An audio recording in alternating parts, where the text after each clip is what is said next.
Olá, turma. Vamos falar um pouquinho de função polinomial do primeiro grau, tá bom? É uma das primeiras funções, né? As funções mais básicas que a gente trabalha no ensino fundamental e médio. Veja bem, a definição da função do primeiro grau, ela é definida de R em R. O que isso quer dizer? Que o domínio é todos os números reais e o contradomínio também. Então, o conjunto partida, o conjunto chegada, todos os números reais. E tal que a função f de x é definida como sendo f de x igual a ax mais b. Esse a e esse b são números reais. O a ele tem que assumir um valor diferente de zero. Já o b não, o b pode ser qualquer número real.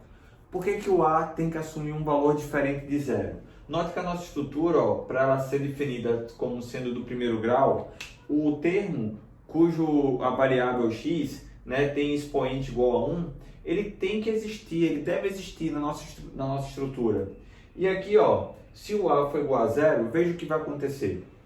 0 vezes x, esse termo aqui ele vai cancelar, né? Porque 0 vezes qualquer número vai zerar, vai dar zero. Restando apenas f de x igual a b. Então fica uma expressão que não depende do valor do x, né? Ficaria assim, f de x igual a b. E essa função f de x igual a b, ela tem um nomezinho especial. Ela é chamada de função constante. Essa função constante, estou pegando um exemplo numérico aqui para a gente entender como é que ela funciona. Bora pensar no nosso f de x igual a 2. O que isso quer dizer? Que não importa qual o valor do x, o y, né, assume sempre o valor 2. Então, bora ilustrar aqui no meu diagrama o meu conjunto de partida como sendo todos os números reais e o conjunto de chegada também todos os números reais. Vou pegar alguns exemplos aqui para a gente ver numericamente. Número 1. Quando x assume valor 1, né? Vou calcular o valor de f1, isso vai dar 2. Né? Ou seja, o 1 está associado ao 2. Quando x for 2, f2 também vale 2. Então, o 2 está associado ao 2. O 3 também vai estar associado ao 2. E assim sucessivamente.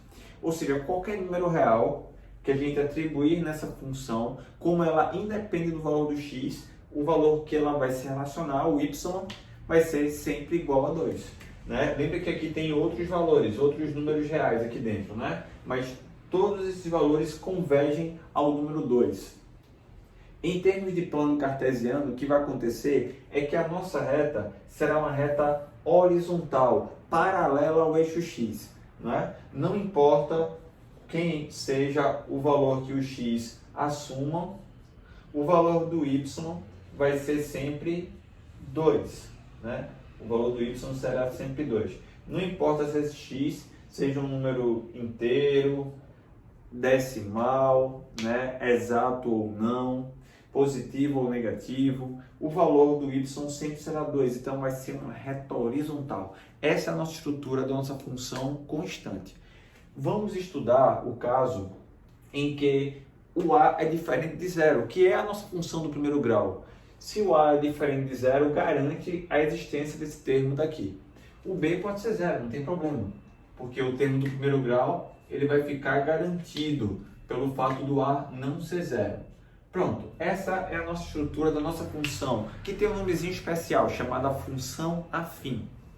Esse a, ele vai dizer para a gente o ângulo, né, que essa reta se posiciona no plano cartesiano.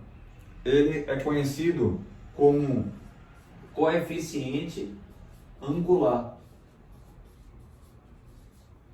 É o coeficiente angular. Também é a taxa de crescimento ou decrescimento da função. Então, se esse a ele assumir um valor positivo, a minha função será uma reta crescente, né? Ou seja, à medida que o x cresce, o y cresce também.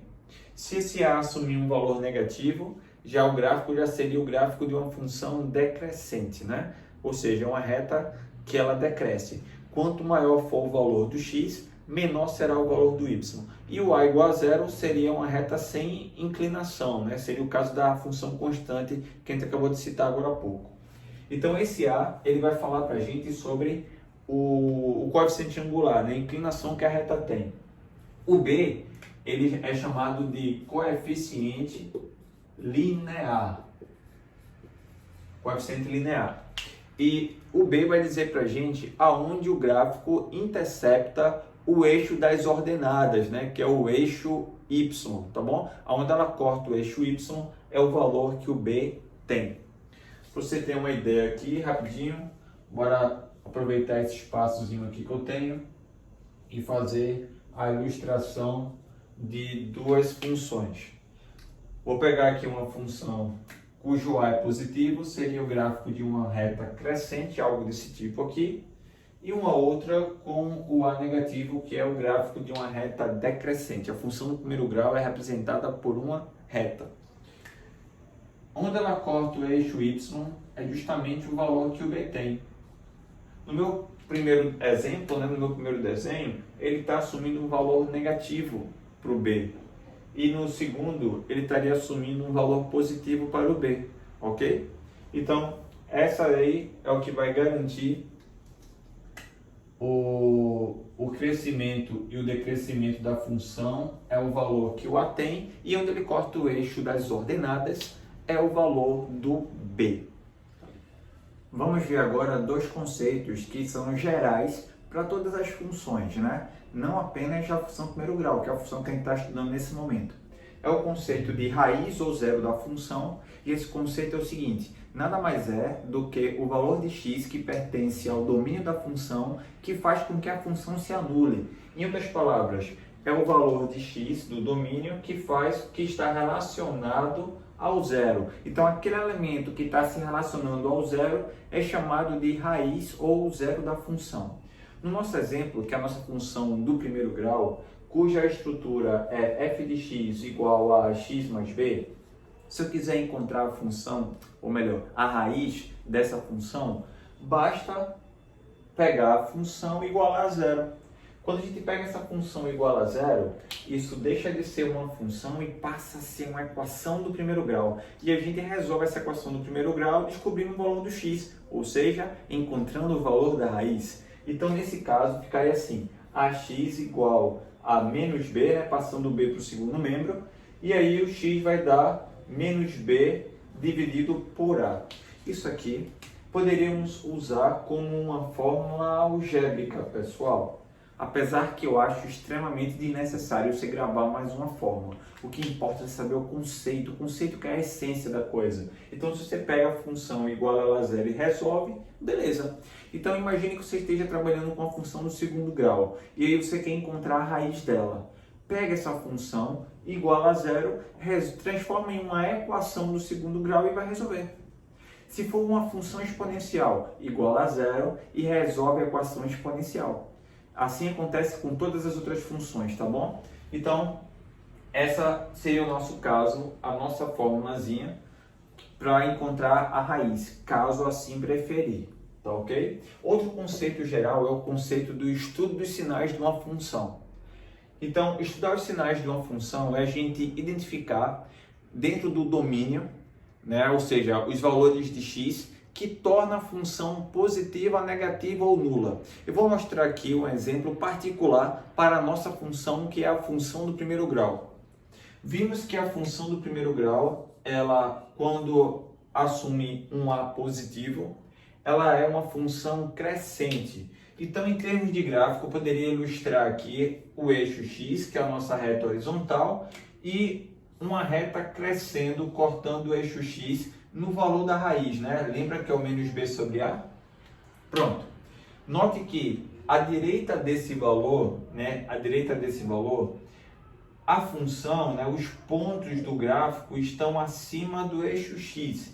Significa dizer que o y para esses pontos, né? Que pertencem a esses pares ordenados, assumem valores positivos.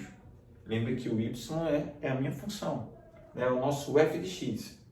E à esquerda do menos b sobre a, meus pontos estão abaixo do eixo x, ou seja, o y para cada um deles é negativo. Então, a minha função, o nosso y, assume valores negativos. Então, ó, eu já sei que à direita do valor que a raiz tem, a minha função, nosso y, assume valores positivos, à esquerda vai assumir valores negativos, e é exatamente em menos b sobre a, que é a nossa raiz, a função ela se anula. Pronto, a gente acabou de fazer o estudo dos sinais para a nossa função. Se quiser formalizar isso algebricamente, seria assim. Se o x for igual a menos b sobre a, né, então o y é zero. O nosso f de x é zero. Se o x for maior do que menos b sobre a, ou seja, maior que a raiz, o nosso y assume valores positivos. E se o x for menor do que menos b sobre a, menor é para a esquerda, né? Onde os y serão negativos. Pronto, a gente acabou de fazer o estudo dos sinais para uma função do primeiro grau cujo a assume valores positivos. E se for o caso do a assumir valor negativo? Então, novamente, representando aqui o eixo x, o eixo horizontal, se o a é negativo é uma função decrescente, né? Ela é uma função decrescente, e aí ela vai cortar o eixo x na raiz, que é o nosso menos b sobre a. Note que agora, nesse exemplo, à direita do x, os valores que pertencem ao gráfico, né, os pontos que pertencem ao gráfico, ele assumem y negativos, já que está abaixo do eixo x. Então pensa, lembra aí do plano cartesiano, né? Quem está abaixo do eixo x, os valores de y são negativos. E à esquerda dessa raiz, os pontos estão acima do eixo x. Significa dizer que o y assume valores positivos. Pronto, temos aqui o estudo dos sinais para uma função do primeiro grau, aonde o a é negativo. Bora formalizar? Se o x assumir o valor da raiz, que é menos b sobre a nossa função, né? Vamos mudar aqui, ó. Ali eu representei por y, mas lembrando que o y é o nosso f de x. A nossa função ela se anula. Se o nosso x assumir valores à direita da raiz, ou seja, maiores do que menos b sobre a, note que a nossa função assume valores negativos, então é menor que zero. E se o x for menor do que menos b sobre a nossa função assume valores positivos, e aí eu boto que ela é maior que zero. Pronto, turminha, acabamos de fazer o estudo dos sinais de uma função do primeiro grau, representando graficamente, escrevendo de forma algébrica, tá bom? Vamos ver alguns exemplos aí para a gente entender toda essa parte desse conceito da função do primeiro grau. Note que é uma função que a teoria ela é curta, né? Basicamente já finalizamos. A gente vai partir agora para os exercícios e colocar isso aí em prática. Pronto, pessoal, bora agora explorar o nosso conteúdo, né? Através de alguns exemplos básicos. Aqui eu tenho uma função, né? Uma função f de r em r, tá o quê? O f de x é igual a 2x menos 6. Aí faça o que se pede. Ele vai fazer algumas perguntinhas, né, básicas para a gente entender como é que funciona o nosso assunto. Na primeira questão, ele quer que você diga a função ela é crescente ou ela é decrescente. E aí? Lembra que para saber se a função é crescente ou decrescente, quem vai dizer isso é o valor do a, né, o coeficiente de x. Que na nossa questão ele assume o valor 2. Como 2 é maior que zero, ela é uma função crescente. Então bora anotar aqui. Ela é crescente, né? Crescente. E a justificativa, pois o a é maior que zero. Pronto. O a vale 2. 2 é maior que zero. Letra B. Qual as coordenadas do ponto em que o gráfico corta, né, ou seja, intercepta o eixo y? Ele intercepta o eixo y no ponto cuja ordenada é o valor que o b assume, né? No nosso caso, o b vale menos 6, que é o termo independente de x. Então, a minha função, ela corta o eixo y no ponto cujas coordenadas é 0 e menos 6, tá bom? Sempre o x vale 0. Todos os pontos do eixo y, o x vale 0. E os pontos do eixo x, o y que vale 0, tá ok? Qual a raiz ou o zero da função? A raiz ou zero da função é os valores de x pertencentes ao domínio da função que faz com que a função se anule, né? Nesse caso, é só pegar a nossa função, que é 2x menos 6 igual a zero. Com isso, ficaremos com uma equação do primeiro grau para resolver. E aí, isolando a variável x, eu vou encontrar que o x assume o valor 3. 3 é a raiz ou o zero dessa nossa função.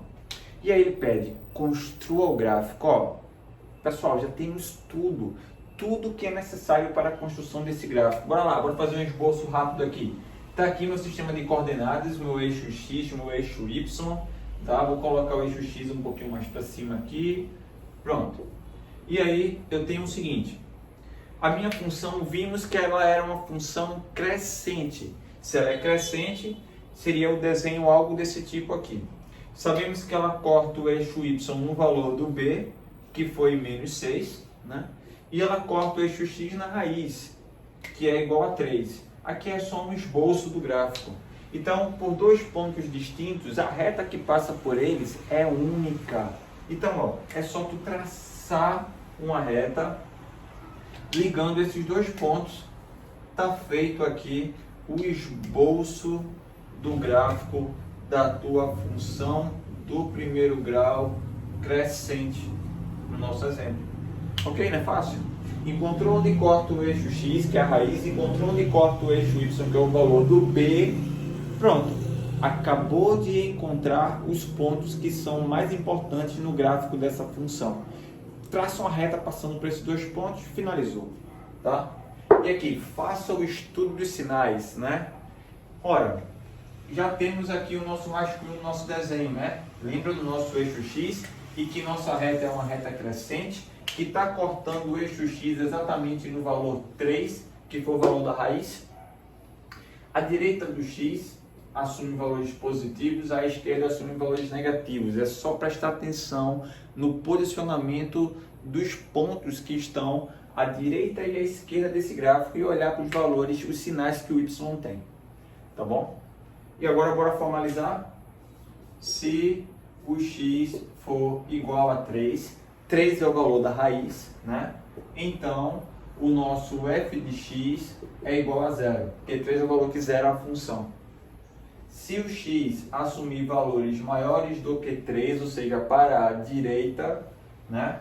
A nossa função vai assumir valores positivos. E se o x for menor do que 3, né, para a esquerda, a nossa função assume valores negativos. Pronto, finalizamos nosso exemplo básico, né, explorando todo o nosso conteúdo, o nosso conceito. Pronto, vejamos o segundo exemplo agora, né? Digamos que a gente tem aqui o seguinte: encontre a lei de formação da função polinomial do primeiro grau que passa pelos pontos A e B. Note que o ponto A e o ponto B são pontos distintos. Se eu tenho dois pontos distintos, a reta que passa por esses dois pontos é única. E aí a gente consegue determinar que função é essa. Então, anteriormente, a gente já tinha a estrutura algébrica que definia a função e a gente encontrou dois pontos por onde essa função passava e aí ligou esses dois pontos, né? Traçou uma reta passando por esses dois pontos para encontrar o gráfico da função. Agora eu tenho o contrário, né? Agora eu tenho dois pontos por onde a função passa e quero saber qual a estrutura algébrica que define essa função. Ora, primeira coisa, primeiro modo que eu vou mostrar para vocês é uma regrinha que é uma regrinha geral. Essa regrinha geral ela pode ser aplicada para qualquer função, não apenas para a função do primeiro grau, tá bom? Vou dar uma dica para vocês. Se ela é do primeiro grau, a gente já sabe a estrutura algébrica dela como é. É y igual a ax mais b. Isso vocês têm a obrigação de saber. A estrutura algébrica da função do primeiro grau, tá bom? E aí eu tenho o ponto A e o ponto B. Vou colocar aqui ó, o ponto A, cujas coordenadas é 3 e 1, e o ponto B, cujas coordenadas é 5 e 7. Lembre que cada par ordenado é representado por um x e por um y. Um x e um y. O x é o primeiro elemento do par, o y é o segundo elemento do par. Então, vê bem, pessoal, para encontrar a nossa função do primeiro grau, eu tenho que encontrar o valor do A e o valor do B. Eu tenho que encontrar o valor dessas duas incógnitas. Para isso que eu preciso saber de duas informações. Eu já tenho essas informações aí. Vê bem, na função do segundo grau, a estrutura é ax² mais bx mais c. A gente vai ver isso aí ainda, mas só adiantando algumas coisas para vocês. Se eu tenho que encontrar o valor do A, do B e do C, três incógnitas, eu preciso de três informações. 3 pontos, tá bom? Primeiro grau, A e B, 2 pontos. Segundo grau, A, B, C, seriam 3 pontos e assim sucessivamente. É uma regrinha geral que a gente pode fazer. Então, ó, basta substituir as coordenadas do ponto na nossa estrutura da função.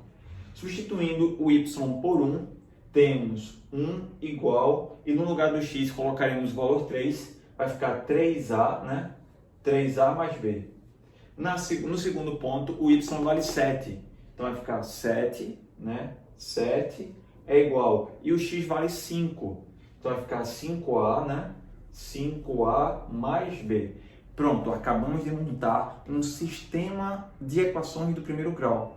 A gente resolve o sistema pelo método que achar mais conveniente, tá bom? Irei fazer pelo método da adição. Eu vou multiplicar a primeira equação por menos 1. Com isso, todos os termos dela vão trocar de sinal. E quando eu somar essas duas últimas equações aqui, ó, note que o b positivo cancela, ó, com o b negativo. Isso sempre vai acontecer na função do primeiro grau.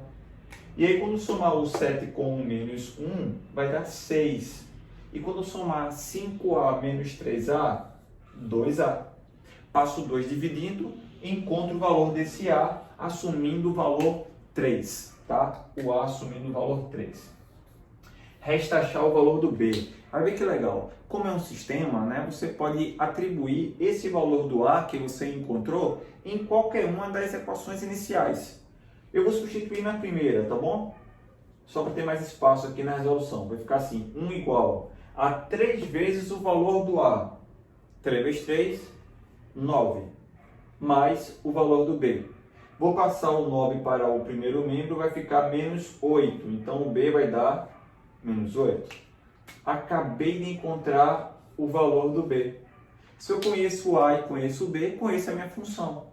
Eu posso apresentar por f de x igual a x mais b, ou y igual a x mais b. Vou representar por y, tá bom? Dessa vez vai ficar ax mais o b, que é menos 8. Então, menos 3x, 3x menos 8 é a nossa função do primeiro grau, que passa pelo ponto A e pelo ponto B. Tá ok?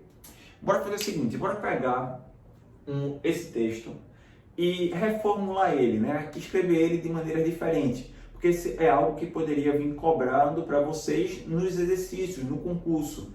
E a gente tem que se familiarizar com os modos que ele pode vir a fazer essa pergunta. Então, estou pegando aqui um segundo exemplo.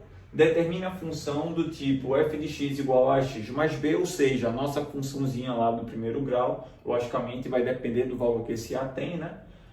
Mas a gente já consegue ver facilmente que esse a não é zero, depois eu comento com vocês sobre isso. E que satisfaz essas duas condições, que o f3 vale 1 e que o f5 vale 7. f5 vale 7. Pronto. Esse enunciado, ele representa a mesma questão, sendo que a gente só mudou a maneira dele fazer a pergunta. Bora entender aqui. Lembra que o f, a função é fx, ou seja, f3. O x é 3. E o nosso f de x é o nosso y, então o y é 1. Então isso aqui, pessoal, nada mais, nada menos do que representa para a gente o par ordenado 3 e 1. Tá certo? Da mesma forma que, ó, fx, f5, x é 5 e o y vale 7. Então, isso aqui representa para a gente o par ordenado 5 e 7. Então, eu quero encontrar a função do primeiro grau que passa pelo ponto 3 e 1, 5 e 7, ou seja, idêntico à questão anterior, tá bom? Só mudei o enunciado. Bora aproveitar e bora mudar o modo de resolver, tá? Um segundo modo que eu vou apresentar aqui a vocês, ele só vai poder ser feito para as funções do primeiro grau. É diferente daqui, que é um modo geral. Sempre você vai poder fazer isso para qualquer função. Substituir as coordenadas do ponto na estrutura algébrica. Mas aqui não, esse método agora é específico para a função do primeiro grau.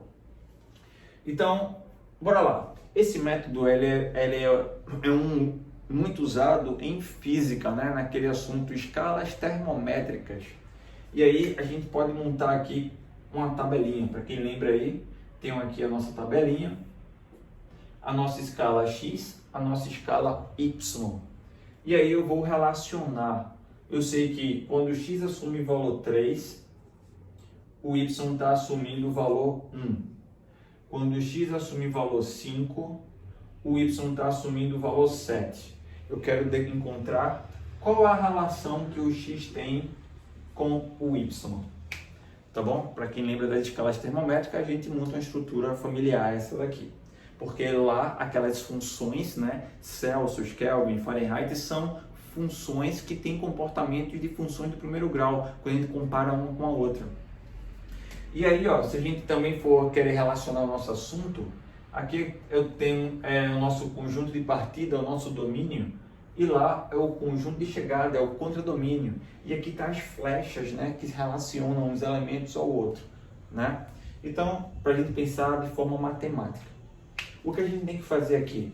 Montar proporções. Lembrando que uma proporção é uma igualdade de razões. E essa proporção ela vai ser feita a partir das variações do x e das variações do y. As variações entre o x e o y são proporcionais nas funções do primeiro grau. Então, lembra da variação? Variação, a gente usa muito o símbolo do delta para representar essa variação. Né? Na física também, delta S, a variação do espaço, delta V, variação da velocidade, delta X, variação do X, delta Y, variação do Y. Então, eu vou fazer duas variações quaisquer na minha escala X e vou fazer, seguindo a mesma ordem que eu escolhi na escala X, fazer as variações na escala Y, montando assim duas razões que vão se igualar, formando uma proporção. Vamos lá. É interessante você usar a variável apenas uma única vez. Eu vou escolher fazer a variação do x com o 5 e depois variar o 5 com 3. Vai ficar assim, x menos 5, x menos 5, que é a variação um menos o outro, e 5 menos 3. 5 menos 3. Agora, bora para a escala y. A mesma ordem que eu escolhi na escala x tem que ser a mesma usada na escala y. Então, primeiro eu vou fazer o y com o 7 e depois eu vou fazer o 7 com o 1. Então, y menos 7 e 7 menos 1. Montei minha proporção. Resolveu minha proporção, isolando o valor do y, eu acabo de encontrar a função do primeiro grau. Bora lá, bora testar? Bora resolver aqui? Quando eu faço 5 menos 3, vai dar 2. E lá, 7 menos 1 vai dar 6. Eu posso simplificar os denominadores, né? Ambos por 2. E faço um meio pelos extremos. Vai ficar y menos 7 vezes 1, que é ele mesmo, e 3 vezes esse valor, né? O 3 vai aplicar a distributiva, vai multiplicar tanto o x quanto o 5, que vai dar 15. E aí, o 7, quando eu passo para o segundo membro, ele vai somando com 15, e menos 15 somado com 7, ficaríamos com 8 negativo. Pronto, acabamos de encontrar a nossa função polinomial do primeiro grau, que satisfaz essas duas condições. Note que a resposta que a gente encontrou aqui é a mesma do exercício anterior, porque é a mesma função, né? Lembra que eu comentei que a gente só mudou o enunciado da questão para explorar um contexto diferente? E aí eu estou aproveitando essa mudança do enunciado e mostrando outros métodos de resolução para vocês escolherem qual o melhor que vocês acharem, tá ok? Bora ver mais alguns? Pronto, pessoal, agora mais algumas variações e modos para resolver esse tipo de questão. Também peguei os mesmos dados das questões anteriores e a gente só reescreveu aqui. Ele quer encontra a função do primeiro grau, né, que está sendo representado no gráfico abaixo. Aí ele já dá um gráfico pronto para você, ou seja, a gente tem que pegar agora, colher informações do gráfico. E lembra que a gente precisa de 2 pontos. E no nosso caso, ele já forneceu os 2 pontos aqui. Eu tenho esse primeiro ponto, que é o nosso ponto x igual a 3, y igual a 1, que é o coordenado 3 e 1. E o segundo ponto, que é 5 e 7, que é os mesmos pontos que trabalhamos anteriormente. Vou mostrar um terceiro modo para resolver esse tipo de questão, tá bom? Vamos encontrar, consequentemente, a mesma resposta que a gente encontrou antes. Também só serve para a função polinomial do primeiro grau, tá bom? Veja bem, o A, que é o coeficiente de x, ele pode ser encontrado, né, o nosso coeficiente angular, pela variação do y e a variação do x. Né? Essa variação do y e a variação do x tem tudo a ver com o que a gente fez anteriormente. Essa variação do y é a variação do y dos pares ordenados que você conhece. Nesse caso aqui, o y é 7 e o y no outro ponto é 1. Então, vamos fazer a variação do y, 7 menos 1, e a variação do x. Detalhe, a ordem que a gente pega esses pontos é importante para a gente, tá ok? Se eu comecei do ponto 5, 7 e fui para o ponto 3 e 1 no y, tem que fazer no mesmo sentido para o x também, senão vai errar sinal. No x seria 5 menos 3. Independente, tá, pessoal, de quem é maior, quem é menor, o caminho tem que ser único. Pronto, essa diferença aqui vai dar 6 no numerador, 2 no denominador. Com isso, encontramos o valor do A, assumindo o valor 3, como já era de se esperar. Agora, se eu encontrei o valor do A, e eu sei que a minha função é representada por uma reta, eu sei que a nossa estrutura é y igual a ax mais b. No nosso caso, o A vale 3, já vou substituir direto, tá? Ax mais b, o A sendo 3. E agora eu vou pegar qualquer um dos dois pontos, isso aí fica a seu critério, qual o ponto que melhor lhe convém. Eu vou escolher o 3 e 1 pelo fato dos valores, né, as coordenadas serem números menores, mais atrativo para a gente resolver a questão. Então eu vou pegar aqui o 3 e 1 e vou substituir. Substituindo o valor do x por 3, o valor do y por 1, ficaríamos com 1 igual 3 vezes o valor do x, né? 3 vezes 3, 9, mais b. E aí, ó, encontramos o valor do b. Quando passar o 9 para o primeiro membro, ele vai vir subtraindo 1. E aí vai dar menos 8. Achei o valor do b. Consequentemente, encontro a função do primeiro grau, que é 3x menos 8. Tudo bem? Ó, aqui, ó, foi um método interessante, né? Principalmente para quem tem dificuldade em resolver esses temas, que foi o primeiro modo que a gente trabalhou. Tá bom? Bora ver mais o outro modo, o último, tá bom? Para esse modo não vou colocar mais um texto diferente. Eu vou aproveitar os mesmos dados aqui e já vou direto à nossa resolução, tá bom? Esse método é um método analítico, a gente vai usar muito isso em geometria analítica, né? Quando estiver fazendo estudo de retas. Porém, o método que eu vou mostrar para vocês não vão encontrar em livros didáticos, tá bom? Então segura essa dica aí que ela é boa. A gente vai trabalhar em funções... em estudo da reta, lá em geometria analítica, e a gente vai fazer os cálculos por esse caminho.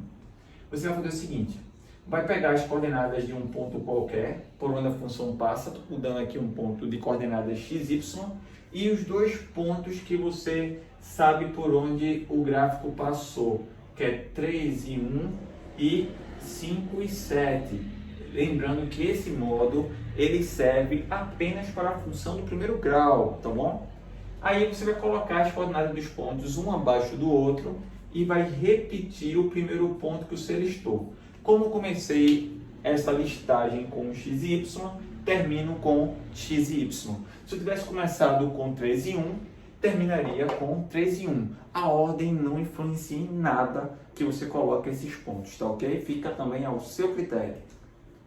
Colocou esses pontos um abaixo do outro, o que você deve fazer? Três multiplicaçõezinhas, que são as diagonais aqui, ó, chamadas diagonais principais. Isso tem tudo a ver com o assunto determinantes. Então, diagonal principal aqui, ó, a multiplicação vai dar x. 3 vezes 7, a multiplicação aqui dá 21. E 5 vezes y, multiplicação vai dar 5y. E vamos ter também três diagonais, que são chamadas diagonais secundárias. E essas diagonais secundárias, para a gente já ganhar tempo na resolução, a gente já vai multiplicar ela e vai trocar o sinal, tá, pessoal? Isso faz parte da nossa regra do cálculo determinante de uma matriz 3 por 3. Então, diagonal secundária, aqui vai dar 7x, vamos colocar menos 7x. Depois, menos 5, ó, porque dá 5 positivo, trocou o sinal.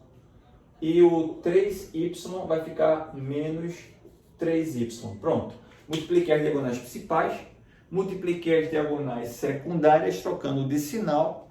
O que a gente tem que fazer agora é bem simples. Somar todos esses resultados igualando a zero. Aí vai somar x com quem tem x. Essa soma aqui vai dar menos x com menos 7x vai dar menos 6x. Y com quem tem y. Então 5y com menos 3y vai dar mais 2y. E termo independente de x, que é o 21, com termo independente de x, que é o menos 5. Quando somar vai dar 16 positivo. Igualou aqui a zero. Tá ok? Poderíamos simplificar toda essa equação aqui por 2, caso for conveniente fazer isso, né? Caso for possível, para deixar a estrutura mais simplificada. Ora, pessoal, em geometria analítica, essa equaçãozinha tem um nomezinho especial, é chamada equação geral da reta. Mas no nosso assunto de função do primeiro grau, não é essa estrutura que eu quero encontrar. Eu quero encontrar a estrutura que o y está isolado, está sozinho. Então, basta isolar o y. Quando a gente isola o y aqui, a gente vai encontrar uma equação que é chamada equação reduzida da reta. Né? Passou o 3x para o segundo membro, ficou positivo, e o 8 ficou negativo. Encontramos a nossa velha conhecida equação y igual a 3x menos 8, que foi as equações, né, que foi a função dos exemplos anteriores que eu trabalhei com vocês, beleza? Pronto, fica aí essa dica é muito bacana.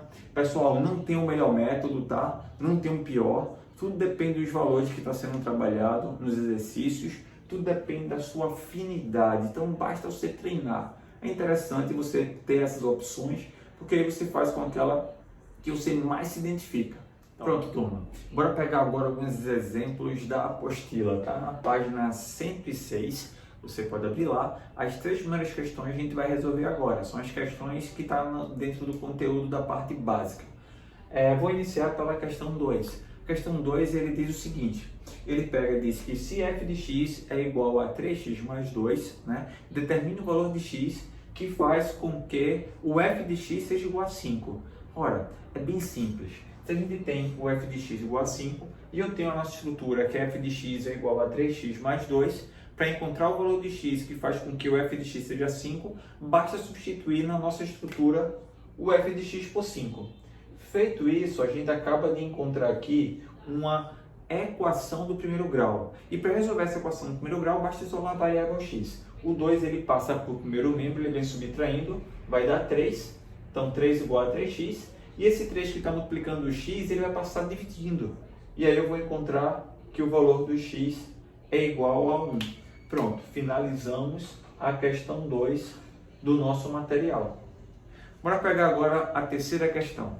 A terceira questão, ele diz assim, ele dá uma função f de R em R, ou seja, domínio em reais e contradomínio também, tá? Cuja estrutura, né, é f de x igual a x mais b, que é a nossa função do primeiro grau, que está sendo esboçada no gráfico abaixo, ó, tá vendo? É uma reta. E aí ele quer que você encontre quem é o coeficiente linear e a raiz, né, dessa função. Ó, pessoal, a gente não precisa perder tempo fazendo conta, é uma questão apenas de visualização, uma questão de conceitos, de teoria. Lembra que o coeficiente linear é o valor do b, né? É o valor em que ele corta o eixo y. Então, b é 3, o coeficiente linear é 3. E a raiz, ou o zero da função, é aonde ele corta o eixo x. Nesse caso, 5. Então, a nossa resposta, 3 e 5. Mas, aproveitando aqui, digamos que a gente quisesse encontrar quem é a função. Então, para isso, teria que encontrar quem é o a e quem é o b. Beleza, o b está aqui, 3. E como é que a gente faz para encontrar o a? Bora relembrar? O a, lembra que ele é dado pelo ΔY, pelo ΔX. E aí a gente conseguiria encontrar o a por essa relação. E aqui eu tenho, ó, o ponto que ele corta o eixo x, que é o ponto 5, 0, e o ponto que ele corta o eixo y, que é o ponto 0,3. Fez o ΔY, fez o delta x, dividiu um pelo outro, acabou de encontrar o a. É só para a gente relembrar, tá? Mas nossa resposta é o nosso 3 e 5, respectivamente, nessa ordem, que é a ordem que o texto pede. Na questão 1, ele diz assim, seja f uma função, essa função ela é do primeiro grau e que satisfaz essas condições, né? Que o f2 vale 7 e o f5 vale 13. E a pergunta é, quem é o valor de f menos 1? Pronto. Lembra que a gente fez algo bem parecido com isso aí? Né? Mas sendo que lá no nosso exemplo anterior, que eu mostrei, a gente encontrou a função. Nesse caso, eu nem preciso perder tempo encontrando a função. Vê como é que é aí. Eu poderia resolver por qualquer um daqueles 4 métodos que eu mostrei para vocês, tá bom? Mas eu vou fazer pelo método que eu não preciso encontrar a função. Tem 2 aqui bem interessantes. Bora lá. Vou mostrar o método que a gente faz, que é o método das escalas termométricas, que trabalha com proporção. Então, um modo da gente fazer seria montar a nossa escala. Lembrando que o 2 é o nosso x, o 7 é o nosso y. Então, o 2 está se relacionando com o 7. Vou marcar aqui o 2 se relacionando com o 7. E temos também o 5 se relacionando com o 13. O 5 se relacionando com o 13. Ora, olha a pergunta da questão. A pergunta é, quem é o valor do y, quem é o valor da função, quando x vale menos 1? Então, quando x vale menos 1, a gente vai encontrar esse valor para o y. Bora lá, bora lembrar da proporção. Algumas questões a gente consegue fazer de maneira bem rápida e fácil usando apenas proporção. Veja só, lembra das variações? Se eu partir do 5 e for para o 2, o que aconteceu? Do 5 para o 2 variou 3 unidades, né? Eu posso até dizer que a gente reduziu 3 unidades.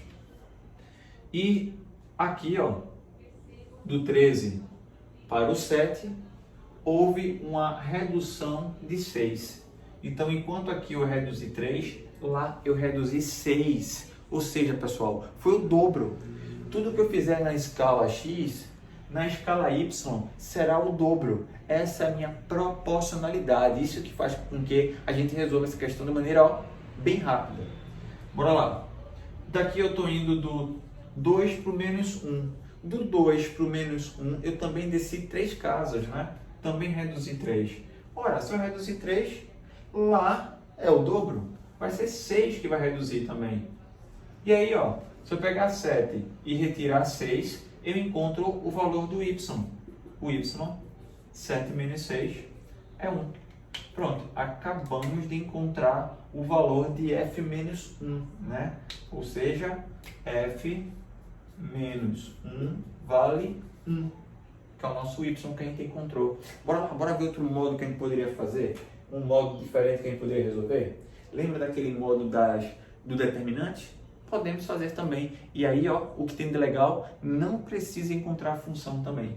Eu vou pegar os 3 pontos que eu conheço, né? Na realidade, por completo, eu conheço 2, né? Que é o 5 e 13 e o ponto 2 e 7. O terceiro ponto eu não tenho ele por completo, mas tudo bem. Eu conheço o valor do x dele, que vale menos 1, e o y é desconhecido.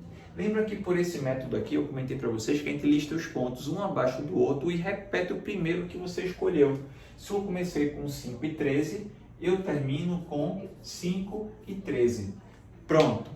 Feito isso, faz as diagonais principais, né? Bora multiplicar aqui.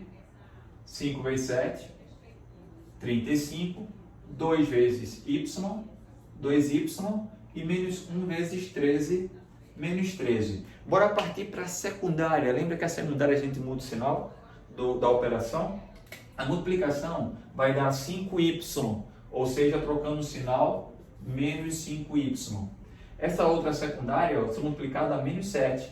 Mas lembra que eu vou trocar o sinal, vai ficar mais 7. E a segunda diagonal, que daria 26, vai ficar menos 26. Pronto. Agora eu vou somar todos os termos aí, igualar a zero, e aí finaliza e acha o nosso y. Bora lá, bora somar os y.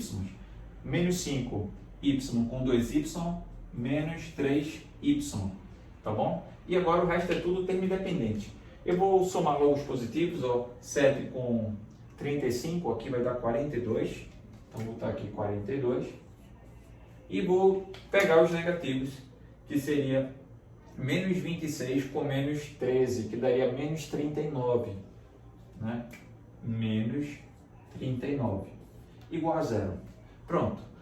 Efetuando a operação, 42 menos 39 dá 3 positivo. Passo o 3 para o segundo membro, ele vai negativo, vai ficar menos 3. Multiplica por menos 1, troca o sinal de todo mundo e após isso é só dividir. Ao dividirmos o 3 por 3, né, que vai passar para o segundo membro, encontra o valor do y igual a 1. Pronto.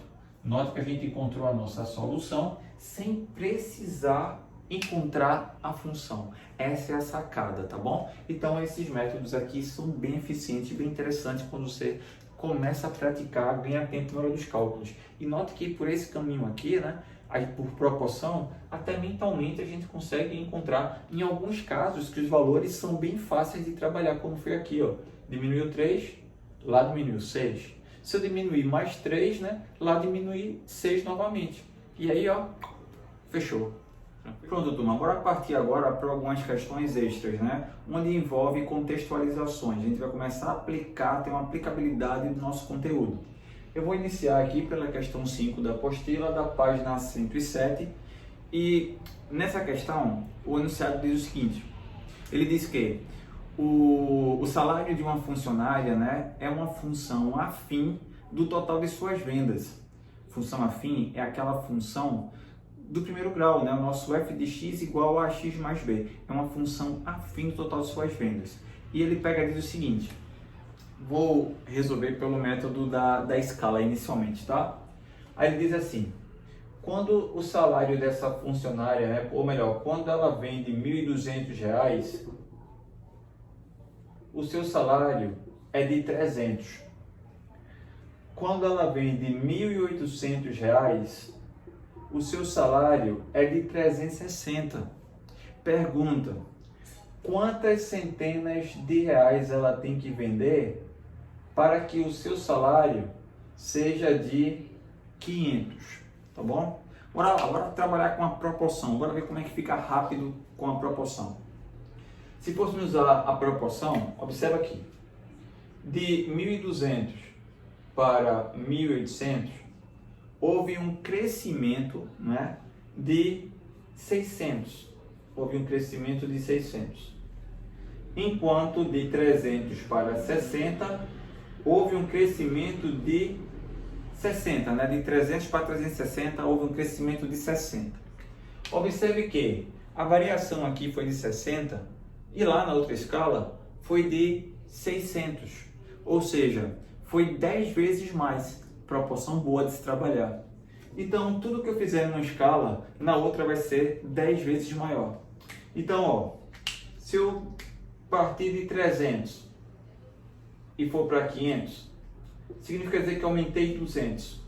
Lembra que na outra escala é 10 vezes maior?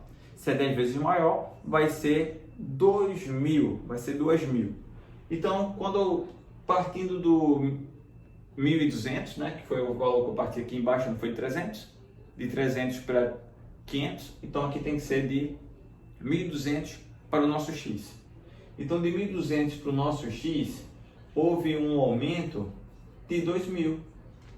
Ou seja, o x, ele é 1.200 mais o aumento que teve, que foi de 2.000, e aí dá R$3.200. Ela tem que vender. A pergunta é, quantas centenas de reais ela tem que vender para que seu salário seja de 500? É quantas centenas? Veja bem, se eu tenho 3.200, isso equivale a 32 centenas. Então a resposta é 32, tá ok? Professor, e se eu quisesse fazer ela por outro método? Se eu quisesse fazer pelo sistema, né? Que é um método que é mais comum de se aplicar no ensino tanto fundamental, né, no nono ano, quanto no ensino médio, que é visto nas escolas, que você é mais acostumado a fazer, não tem problema. Como é que ficaria? Ficaria assim, eu tenho a nossa função y igual a x mais b, e eu conheço pontos por onde essa função passa. Primeiro ponto, eu sei que quando ela vem de 1.200, o seu salário é de 300, não é isso? E quando ela vem de 1.800, o seu salário é de 360. Pronto, aqui está meus pares ordenados. Aqui está meu valor do x, valor do y, valor do x, valor do y. Bora substituir lá na nossa função e trabalhar com os nossos sistemas. Lembra que esse é o método geral, que pode ser aplicado para todas as funções? Então ficaria assim, 300 é igual, aí ó, o x vale 1.200. 1.200 vezes a vai ficar 1.200a mais b. E o y sendo 360, vai ficar 360 é igual, e o x sendo 1.800, vai ficar 1.800a mais b. Montamos o nosso sistema de equações. Lembra que eu falei que basta que a gente multiplique qualquer uma delas por menos 1, vai trocar o sinal de toda a equação, e sendo assim, a gente consegue cancelar o valor do b. 360 com menos 300 vai dar 60, e aqui 1.800a menos 1.200a vai ficar 600a. E com isso eu vou encontrar o valor do a como sendo 60 dividido por 600. O nosso a vai ficar 1/10, tá bom? Esse é o a da nossa função. Aí para encontrar o valor do b, substitui em qualquer uma das equações. Eu vou preferir jogar aqui na primeira, mas tanto faz, poderia ser na segunda. Aí ficaria assim, 300 é igual a 1.200 vezes o valor do a, que é 1/10, mais o valor do b. Aí eu simplifico o 1.200 com 10, vai dar 120, e esse 120 ele passa para o primeiro membro subtraindo o 300. E com isso eu vou encontrar o valor do b como sendo 180. E aí eu acabo de encontrar a função que representa o salário, vou chamar de S, o salário da funcionária em função de X, que é o total de suas vendas. Seria 1/10, né? 1/10 do X, 1/10 das vendas, mais 180. Bora lá. Esse método, você está notando que ele é bem mais demorado, bem mais complexo, né? A gente ainda não finalizou ele. A gente acabou de encontrar a nossa função, a função salário. Mas a pergunta é, quantas centenas de reais ela tem que vender para que o seu salário seja de 500? Então, temos que substituir o salário por 500. Então, ficaria assim, 500 aqui no lugar do salário, pessoal, igual a 1/10 de x mais 180. Mais 180. Esse 180 ele passa para o segundo membro, primeiro membro, vai vir subtraindo, né? Vai ficar 320 é igual a x sobre 10, e eu vou fazer meio pelos extremos e vou encontrar 3.200, e aí chego à nossa resposta das 32 centenas. Veja quanto que ficou longo por esse caminho, né? E pelo método das proporções saiu muito rápido mesmo. Agora, vê bem, tem detalhes que a gente encontra aqui interessantes, que é o valor do A e o valor desse B, que para a nossa questão ele tem significados interessantes, importantes. Por exemplo, o salário dessa funcionária, ela é o tipo de salário que é chamado salário comissionado, ou seja, tem uma comissão, ela tem um valor fixo, que é o nosso B, um valor fixo de R$180, independente das suas vendas, vendendo ou não, um pouco ou muito, ela vai estar ganhando esses R$180 fixos, tá? E ela ganha ainda aqui 1/10 de tudo que ela vende.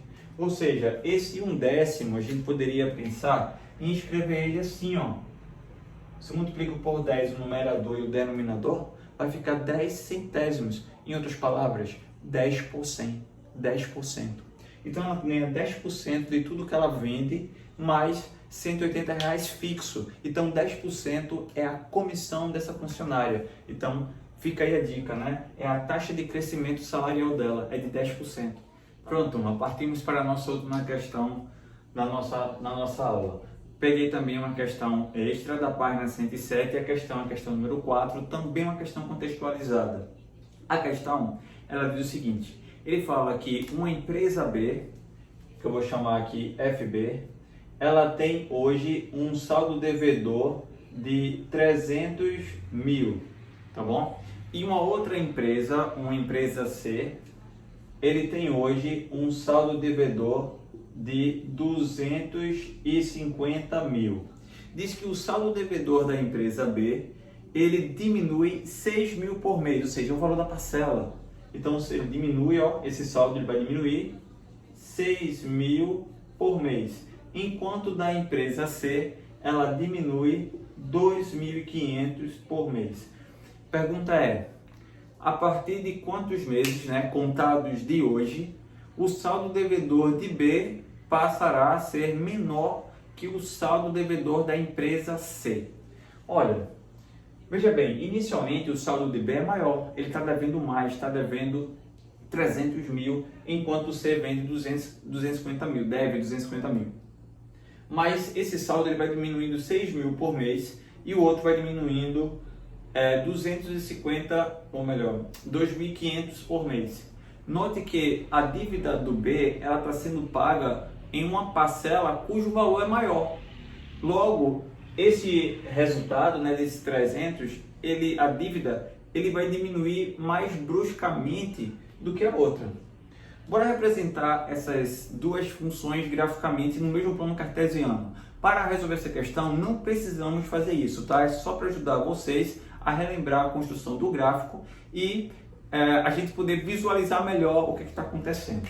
Veja bem, a primeira função, que é a função B, ela tem um saldo devedor de 300 mil. Eu vou anotar aqui os 300 mil como sendo o nosso B, né?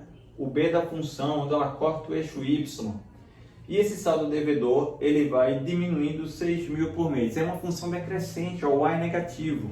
Então, esse valor, ele vai diminuindo ao longo dos meses até zerar. Já na outra função, o saldo devedor é de 250 mil, ela está devendo menos. Vou colocar o 250 mil aqui embaixo. Esse gráfico está fora de escala, não se preocupa com isso, tá bom? E o que vai acontecer? Esse valor, ele também vai diminuindo 2.500 por mês, também uma função decrescente. Agora o que acontece? Note que o coeficiente angular da primeira equação, né, da primeira função, ela tem um valor em módulo maior do que o da segunda. Isso faz com que o nosso decrescimento, a nossa queda da primeira reta seja mais íngreme do que o da segunda. Ou seja, a segunda ela vai cair, vai diminuindo o saldo devedor dela, mas sendo que ela vai diminuindo mais suavemente. Então é uma queda que acontece mais suave, né? Menos íngreme. E aí note que existe um ponto que é um ponto de encontro dessas duas funções, né? E aí o que vai acontecer é o seguinte, note que a partir desse ponto há uma inversão.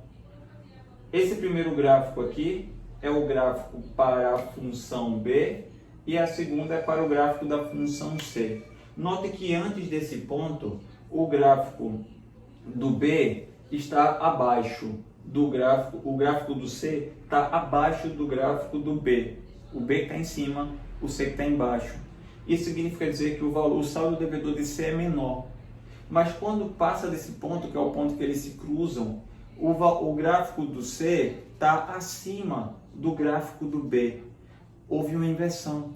Significa dizer que os valores, né, o saldo devedor do C passa a ser maior do que o saldo devedor do B.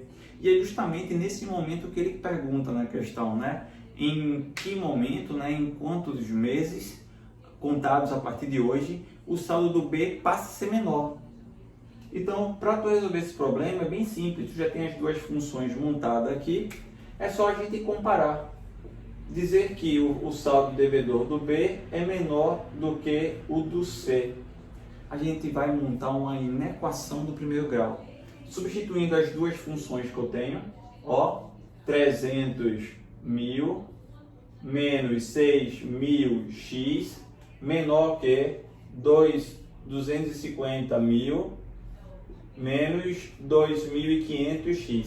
Isolando o valor do x, né? Passando quem tem x primeiro membro, quem não tem para o segundo, esse menos 250 ele vem positivo, né? Ele vai somar com esses 6.000, que vai dar 30 3.500, mas vai dar um 3.500 negativo, tá? 3.500 negativo, e esses 300 passa subtraindo, que vai ficar menos 50.000 negativo também. Sim, desculpa, faltou o x aqui. Menos 3.500x. Aí, ao multiplicarmos 1 na equação por menos 1, o sinal da desigualdade, ela inverte, né? Vai ficar maior que. E eu posso simplificar, ó, por 2, os dois zeros, né? Multiplicar por 100, né? Corto os dois zeros de ambos os lados da igualdade, é equivalente a fazer essa simplificação aqui por 100. E aí eu passo 35 dividindo. Nosso x vai dar maior do que 500 dividido por 35. Quer simplificar mais? Bora dividir por 5. Por 5 aqui vai dar 100 no numerador e depois vai dar 7 no denominador. Então estou simplificando a minha fração por 5. E aí vou encontrar o valor do x. Ao dividir aqui, ó, 10 por 5 vai dar 1, sobra 3, vai dar 14,1 quebradinho. Pessoal, se vai dar 14,1 quebradinho e a dívida ela é paga mês a mês, né? Como o meu valor tem que ser maior que 14,1 quebradinho, a resposta é 15, né? Então, após 15 meses, o valor do saldo devedor de B passa a ser menor do que o de C, tá bom? Nem precisei perder tempo efetuando o resto da nossa conta aqui, já que o que eu queria era maior que. Então, eu peguei arredondamento para cima, independente se aqui fosse 14,1 ou até mesmo fosse 14 cravado, tá? Tem que usar o sinal de maior que seria o próximo mês. A dívida é paga mês a mês. O nosso desenho da nossa função, na prática, não é bem esse aqui, porque a linha não é uma linha contínua, já que a prestação ela é paga mensalmente, né? Então, o que vai acontecer? Passado um mês, aí o valor diminuiu, 2 meses, o valor diminuiu. Então, esse valor ele vai diminuindo mês a mês. Na realidade, esse gráfico ele é formado por pontos, tá certo? Por pontos, que representa o valor que associa a cada mês o valor da dívida, tá bom? Não vai trabalhar a dívida em frações de mês, né? A dívida é paga mensalmente, então o gráfico ele dá saltos, pontinho a pontinho, beleza? Pronto, pessoal, conto agora com o estudo de vocês, tá? Pega os exercícios da apostila, tenta exercitar, o gabarito tá aí. Qualquer dúvida me procura pelo WhatsApp que a gente resolve essa bronca, tá bom? Um abraço aí, forte a todos e bons estudos!